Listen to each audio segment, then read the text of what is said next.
Hey there guys, it's Marcus, and in this video I'm going to compare SDIV with QYLD. In this video I'm going to compare expense ratio, fund overlap, backtest performance, holdings, assets under management, so you will know everything. Also, if you want to learn how we can make money with ETFs, I created a course down below in the description. You will find it on a link. Now, without further ado, let's start. So first thing first, expense ratio.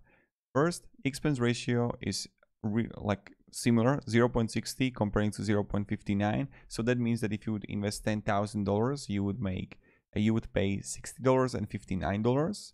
Assets under management are higher with the QYLD, and also average daily volume is much higher comparing to SDIV. Now, when we go even further, and let me show you into the performance we will get soon, we can look on what kind of sectors they are covering. Primarily, QYLD is on technology, consumer cyclicals, that's like 84%, 91% with the healthcare. On the other hand, with the SDIV, we see financials 55%, energy 12%, and then we see basic materials, consumer non-cyclicals, telecommunication services. So you see that sectors are completely different. Now, when we look further, we can see what kind of stocks they're actually holding. We see Electra, China Power International. Here in QYLD, it's well-known companies. But of course, it's working with covered calls ETFs. This is not like QQQ. That is working with Nasdaq 100.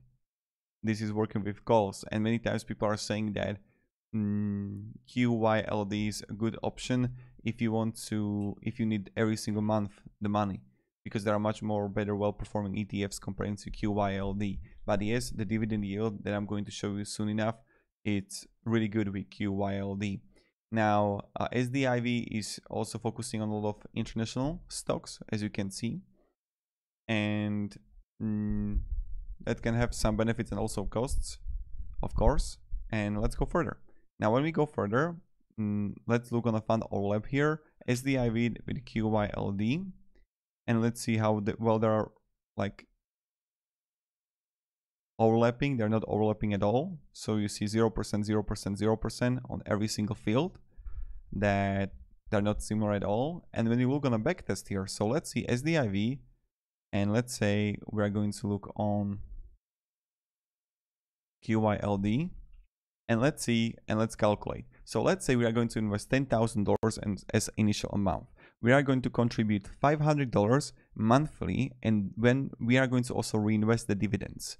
You see right here, $500 monthly, reinvesting the dividends, initial amount $10,000. Let's see how it looks like. Voila, here we are. With QYLD, we would outperform by, let's calculate this, $37,000 if we would start investing in January 2014 into both. And you see right here, primarily in 2015 it started, and then it outperformed really well as the IV. Now, when we go further and when you look on the performances and returns here, you see that yes, 2014 was better for SDIV, but QYLD again SDIV 2016, but then SDIV not performing well.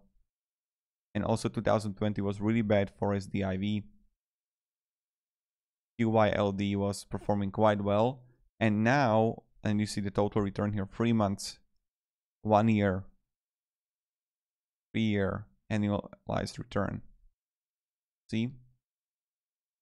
So when we go further and when you look on even the portfolio income, the dividends, you clearly see that dividends were huge with QYLD, $8,000 comparing to $3,000, $7,500 comparing to $3,000. So in every single year, the performance of dividends was much better for QYLD comparing to SDIV.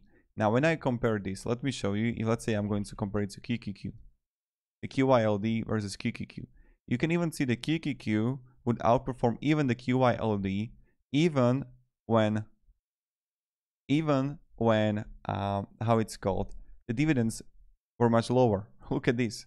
The dividends were huge with QYLD, but still when we look on the portfolio, it outperformed it. See? So this is what you always have to calculate, that yes, dividends are not all. Because let's say that we would start investing both in 2014 January, and I would still outperform you, even when you have like reinvested $8,000 dividends every single month. I would outperform you. By what? What's that? $88,000. You know? So this is like kind of a risk of covered calls. And that's something you have to like take into the consideration. That is, SDIV wasn't performing really well, but there are much better ETFs when you look on the past performances compared to QYLD. But again, those dividends are so good here. But maybe, you know, maybe you will say that, okay, it's not that great for me. It's like, yes, if you need monthly the money, it's good. Because when we look at here,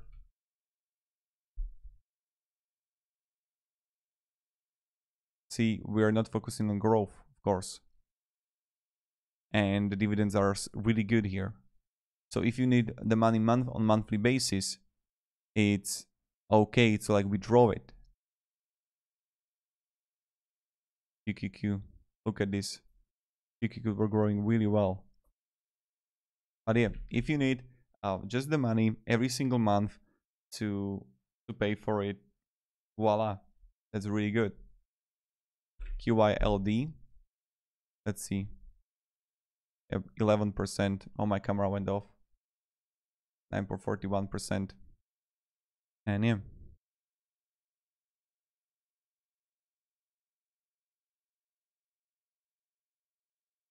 So yeah, that's pretty much it. Now, if you're gonna have any questions, guys, ask me down in comments. To compare again, expense ratio is this same really. Assets under management are higher with QYLD.